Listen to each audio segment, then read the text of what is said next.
2 Samuel pasal 1 ayat 1-16. Daud menerima kabar kematian Saul. Setelah Saul mati, dan ketika Daud kembali sesudah memukul kalah orang Amalek dan tinggal 2 hari di Siklak, maka datanglah pada hari ketiga seorang dari tentara dari pihak Saul dengan pakaian terkoyak-koyak dan tanah di atas kepala. Ketika ia sampai kepada Daud, sujudlah ia ke tanah dan menyembah. Bertanyalah Daud kepadanya, "Dari manakah engkau?" Jawabnya kepadanya, "Aku lolos dari tentara Israel." Bertanyalah pula Daud kepadanya, "Apakah yang terjadi? Coba ceritakan kepadaku." Jawabnya, "Rakyat telah melarikan diri dari pertempuran. Bukan saja banyak dari rakyat yang gugur dan mati, tetapi Saul dan Yonatan anaknya juga sudah mati." Lalu Daud berkata kepada orang muda yang membawa kabar kepadanya itu, "Bagaimana kau ketahui bahwa Saul dan Yonatan anaknya sudah mati?" Orang muda yang membawa kabar kepadanya itu berkata, "Kebetulan aku ada di pegunungan Gilboa." Maka tampaklah Saul bertelekan pada tombaknya, sedang kereta-kereta dan orang-orang berkuda mengejarnya. Ketika menoleh ke belakang, ia melihat aku, lalu memanggil aku. Dan aku berkata, "Ya tuanku."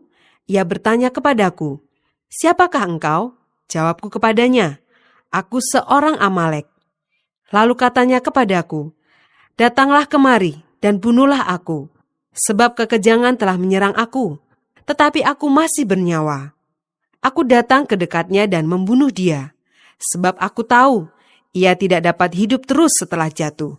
Aku mengambil jejamang yang ada di kepalanya dan gelang yang ada pada lengannya, dan inilah dia kubawa kepada tuanku. Lalu Daud memegang pakaiannya dan mengoyakkannya, dan semua orang yang bersama-sama dengan dia berbuat demikian juga. Dan mereka meratap, menangis, dan berpuasa sampai matahari terbenam, karena Saul, karena Yonatan anaknya, karena umat Tuhan, dan karena kaum Israel, sebab mereka telah gugur oleh pedang. Kemudian bertanyalah Daud kepada orang muda yang membawa kabar itu kepadanya, "Asalmu dari mana?" Jawabnya, "Aku ini anak perantau, orang Amalek." Kemudian berkatalah Daud kepadanya, "Bagaimana? Tidakkah engkau segan mengangkat tanganmu memusnahkan orang yang diurapi Tuhan?" Lalu Daud memanggil salah seorang dari anak buahnya dan berkata, "Kemari, paranglah dia." Orang itu memarangnya sehingga mati. Dan Daud berkata kepadanya, "Kau tanggung sendiri darahmu, sebab mulutmulah yang menjadi saksi menentang engkau, karena berkata, 'Aku telah membunuh orang yang diurapi Tuhan.'" Ayat 17-27. Ratapan Daud karena Saul dan Yonatan. Daud menyanyikan nyanyian ratapan ini karena Saul dan Yonatan anaknya. Dan ia memberi perintah untuk mengajarkan nyanyian ini kepada Bani Yehuda. Itu ada tertulis dalam kitab orang jujur. "Kepermainanmu, hai Israel, mati terbunuh di bukit-bukitmu. Betapa gugur para pahlawan. Janganlah kabarkan itu di Gad. Janganlah beritakan itu di lorong-lorong Askelon. Supaya jangan bersuka cita anak-anak perempuan orang Filistin. Supaya jangan beria-ria anak-anak perempuan orang-orang yang tidak bersunat. Hai gunung-gunung di Gilboa, jangan ada embun. Jangan ada hujan di atas kamu, hai padang-padang pembawa kematian. Sebab di sanalah perisai para pahlawan dilumuri, perisai Saul yang tidak diurapi dengan minyak. Tanpa darah orang-orang yang mati terbunuh, dan tanpa lemak para pahlawan panah Yonatan tidak pernah berpaling pulang. Dan pedang Saul tidak kembali dengan hampa.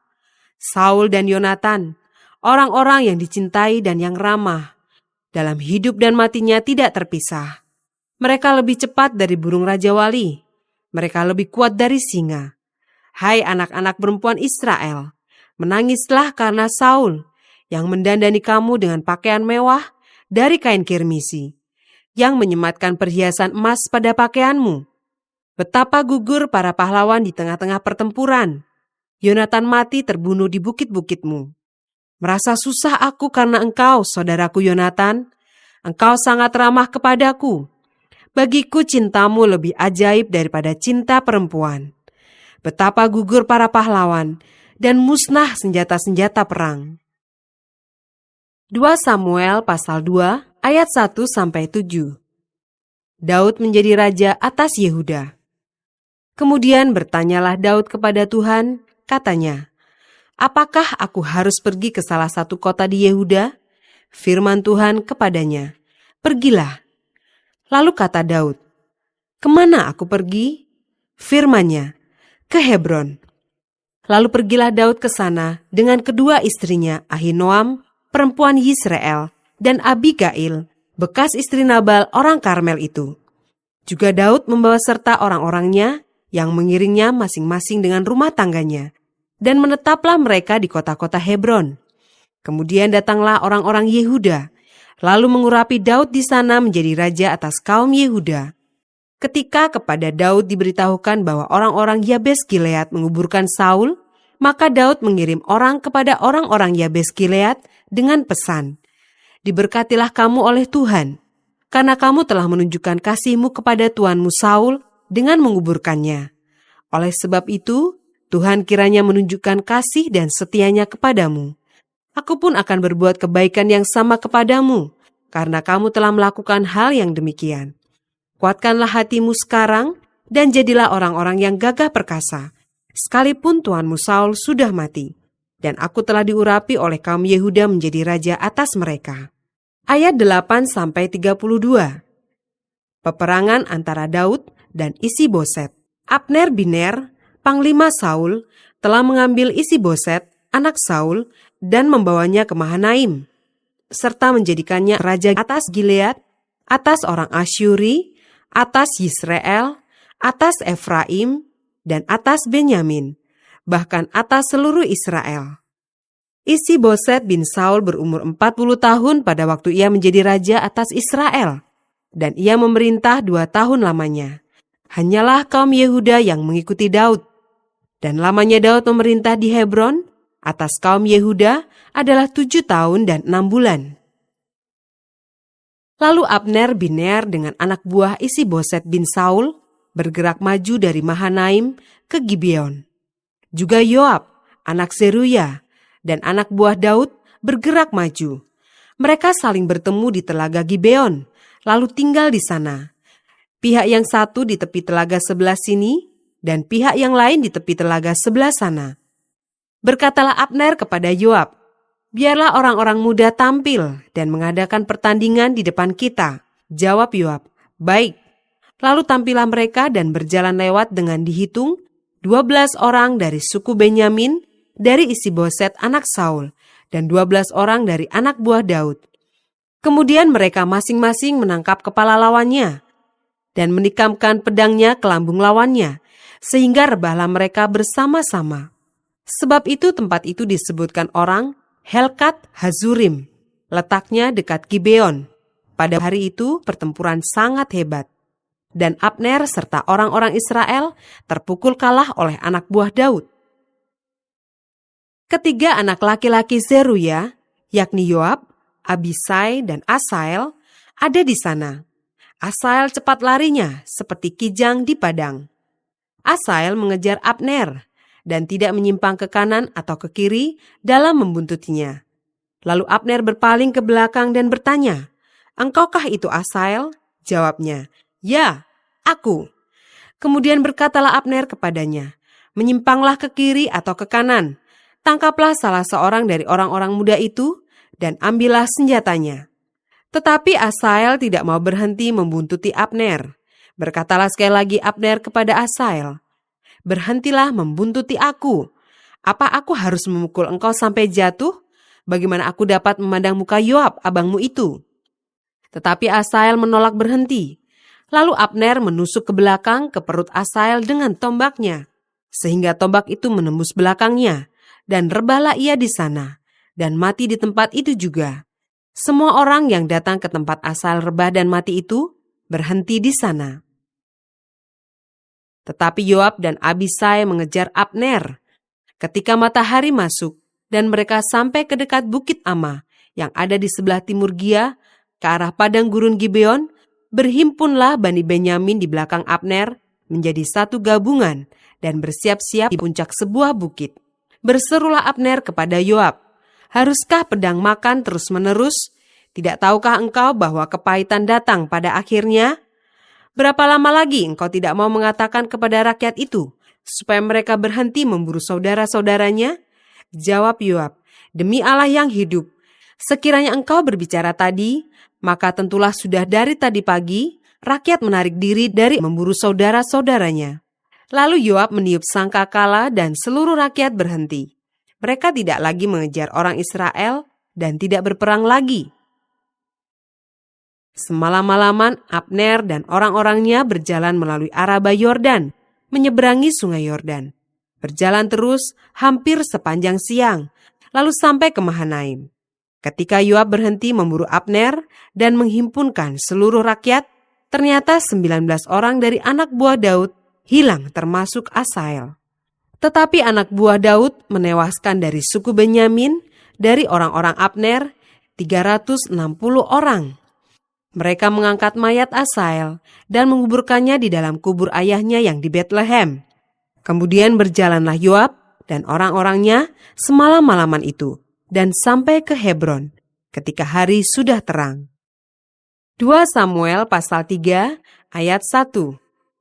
Peperangan antara keluarga Saul dan keluarga Daud berlarut-larut. Daud kian lama kian kuat, sedang keluarga Saul kian lama kian lemah. Ayat 2-5. Anak-anak lelaki Daud. Di Hebron, lahirlah bagi Daud anak-anak lelaki. Anak sulungnya ialah Amnon, dari Ahinoam perempuan Yisrael. Anaknya yang kedua ialah Kileab, dari Abigail, bekas istri Nabal, orang Karmel. Yang ketiga ialah Absalom, anak dari Maaka, anak perempuan Talmai, Raja Gesur. Yang keempat ialah Adonia, anak dari Hagit. Yang kelima ialah Sefaca, anak Abital. Dan yang keenam ialah Yitream, dari Egla, istri Daud. Semuanya ini dilahirkan bagi Daud di Hebron. Ayat 6-21. Abner memihak Daud. Selama ada peperangan antara keluarga Saul dan keluarga Daud, maka Abner makin mendapat pengaruh di antara keluarga Saul. Saul mempunyai gundik yang bernama Rispa. Dia anak perempuan ayah. Berkatalah Isi-Boset kepada Abner, "Mengapa kau hampiri gundik ayahku?" Lalu sangat marahlah Abner karena perkataan Isi-Boset itu. Katanya, "Kepala anjing dari Yehudakah aku? Sampai sekarang aku masih menunjukkan kesetiaanku kepada keluarga Saul ayahmu, kepada saudara-saudaranya dan kepada sahabat-sahabatnya. Dan aku tidak membiarkan engkau jatuh ke tangan Daud. Tetapi sekarang engkau menuduh aku berlaku salah dengan seorang perempuan. Kiranya Allah menghukum Abner, bahkan lebih lagi daripada itu, jika tidak kulakukan kepada Daud seperti yang dijanjikan Tuhan dengan bersumpah kepadanya, yakni memindahkan kerajaan dari keluarga Saul dan mendirikan tahta kerajaan Daud atas Israel dan atas Yehuda dari Dan sampai Bersheba." Dan Isi-Boset tidak dapat lagi menjawab sepatah kata pun kepada Abner karena takutnya kepadanya. Lalu Abner mengirim utusan kepada Daud dengan pesan, "Milik siapakah negeri ini? Adakanlah perjanjian dengan aku, maka sesungguhnya aku akan membantu engkau untuk membawa seluruh orang Israel memihak kepadamu." Jawab Daud, "Baik, aku akan mengadakan perjanjian dengan engkau. Hanya satu hal kuminta daripadamu, yakni engkau tidak akan menghadap aku, kecuali jika engkau membawa lebih dahulu Mikal, anak perempuan Saul, apabila engkau datang menghadap aku." Daud mengirim utusan juga kepada Isi-Boset anak Saul dengan pesan, "Berikanlah istriku Mikal, yang telah kuperoleh dengan 100 kulit katan orang Filistin." Lalu Isi-Boset menyuruh mengambil perempuan itu daripada suaminya, yakni Paltiel bin Lais. Dan suaminya berjalan bersama-sama dengan dia, sambil mengikuti dia dengan menangis sampai ke Bahurim. Lalu berkatalah Abner kepadanya, "Ayo, pulanglah." Maka pulanglah ia. Sementara itu berundinglah Abner dengan para tua-tua orang Israel. Katanya, "Telah lama kamu menghendaki Daud menjadi raja atas kamu. Maka sekarang bertindaklah, sebab Tuhan sudah berfirman tentang Daud demikian. Dengan perantaraan hambaku Daud, aku akan menyelamatkan umatku Israel dari tangan orang Filistin dan dari tangan semua musuhnya. Abner berbicara dengan orang Benyamin. Pula Abner pergi membicarakan dengan Daud di Hebron segala yang sudah dipandang baik oleh orang Israel dan oleh seluruh kaum Benyamin. Ketika Abner datang kepada Daud di Hebron bersama-sama 20 orang, maka Daud mengadakan perjamuan bagi Abner dan orang-orang yang menyertainya. Berkatalah Abner kepada Daud, "Baiklah, aku bersiap untuk pergi mengumpulkan seluruh orang Israel kepada tuanku raja, supaya mereka mengadakan perjanjian dengan tuanku, dan tuanku menjadi raja atas segala yang dikehendaki hatimu." Lalu Daud membiarkan Abner pergi, dan berjalanlah ia dengan selamat. Ayat 22-39. Abner dibunuh oleh Yoab. Anak buah Daud dan Yoab baru saja pulang setelah mengadakan penggerebekan, dan mereka membawa pulang jarahan yang banyak. Tetapi Abner tidak lagi bersama-sama Daud di Hebron, sebab ia telah dilepasnya pergi dengan selamat. Ketika Yoab bersama dengan segenap tentaranya sudah pulang, diberitahukan kepada Yoab demikian, Abner bin Ner telah datang kepada raja, dan ia sudah dibiarkannya pergi dengan selamat. Kemudian pergilah Yoab kepada raja, katanya, "Apakah yang telah kau perbuat? Abner telah datang kepadamu. Mengapa engkau membiarkannya begitu saja? Apakah engkau tidak kenal Abner bin Ner itu? Ia datang untuk memperdaya engkau, dan untuk mengetahui gerak-gerikmu, dan untuk mengetahui segala yang hendak kau lakukan." Sesudah itu keluarlah Yoab meninggalkan Daud, dan menyuruh orang menyusul Abner. Lalu mereka membawanya kembali dari perigi Sira tanpa diketahui Daud. Ketika Abner kembali ke Hebron, maka Yoab membawanya sebentar ke samping di tengah-tengah pintu gerbang itu, seakan-akan hendak berbicara dengan dia dengan diam-diam. Kemudian ditikamnyalah dia di sana pada perutnya, sehingga mati, membalas darah Asael adiknya. Ketika hal itu didengar Daud kemudian, berkatalah ia, "Aku dan kerajaanku tidak bersalah di hadapan Tuhan sampai selama-lamanya terhadap darah Abner bin Ner itu. Biarlah itu ditanggung oleh Yoab sendiri dan seluruh kaum keluarganya. Biarlah dalam keturunan Yoab tidak putus-putusnya ada orang yang mengeluarkan lelehan, yang sakit kusta, yang bertongkat, yang tewas oleh pedang, atau yang kekurangan makanan." Demikianlah Yoab dan Abisai adiknya membunuh Abner, karena ia telah membunuh Asael adik mereka di Gibeon dalam pertempuran. Dan berkatalah Daud kepada Yoab dan kepada segala rakyat yang bersama-sama dengan dia, "Koyakanlah pakaianmu, dan lilitkanlah pada tubuhmu kain kabung, dan merataplah di depan mayat Abner." Raja Daud sendiri pun berjalan di belakang usungan mayat. Ketika orang menguburkan Abner di Hebron, maka menangislah raja dengan suara nyaring pada kubur Abner, dan seluruh rakyat pun menangis. Karena Abner, raja mengucapkan nyanyian ratapan ini, "Apakah Abner harus mati seperti orang bebal? Tanganmu tidak terikat dan kakimu tidak dirantai. Engkau gugur seperti orang gugur oleh orang-orang durjana." Dan seluruh rakyat itu makin menangis karena dia. Seluruh rakyat datang menawarkan kepada Daud untuk makan roti selagi hari siang. Tetapi Daud bersumpah, katanya, "Kiranya Allah menghukum aku, bahkan lebih lagi daripada itu, jika sebelum matahari terbenam aku mengecap roti atau apapun." Ketika seluruh rakyat melihat hal itu, mereka menganggap hal itu baik, seperti segala sesuatu yang dilakukan raja dianggap baik oleh seluruh rakyat. Maka taulah seluruh rakyat dan seluruh Israel pada hari itu bahwa pembunuhan Abner bin Ner bukanlah rancangan raja. Kemudian berkatalah raja kepada para pegawainya, "Tidak tahukah kamu bahwa pada hari ini gugur seorang pemimpin, seorang besar di Israel, tetapi aku ini sekarang masih lemah, sekalipun sudah diurapi menjadi raja. Sedang orang-orang itu, yakni anak-anak Seruya, melebihi aku dalam kekerasan. Kiranya Tuhan membalas kepada orang yang berbuat jahat setimpal dengan kejahatannya." 2 Samuel pasal 4 ayat 1-12. Isiboset dibunuh. Ketika didengar anak Saul bahwa Abner sudah mati di Hebron, maka hilanglah keberaniannya, dan terkejutlah seluruh orang Israel. Anak Saul mempunyai 2 orang sebagai kepala gerombolan. Yang satu bernama Baana dan yang kedua bernama Rekab. Keduanya anak Rimon, orang Benyamin dari Beerot. Sebab Beerot pun terhitung daerah Benyamin. Orang Beerot sudah melarikan diri ke Gitaim dan menjadi pendatang di sana sampai sekarang. Yonatan anak Saul mempunyai seorang anak laki-laki yang cacat kakinya. Ia berumur 5 tahun ketika datang kabar tentang Saul dan Yonatan dari Yisrael. Inang pengasuhnya mengangkat dia pada waktu itu, lalu lari.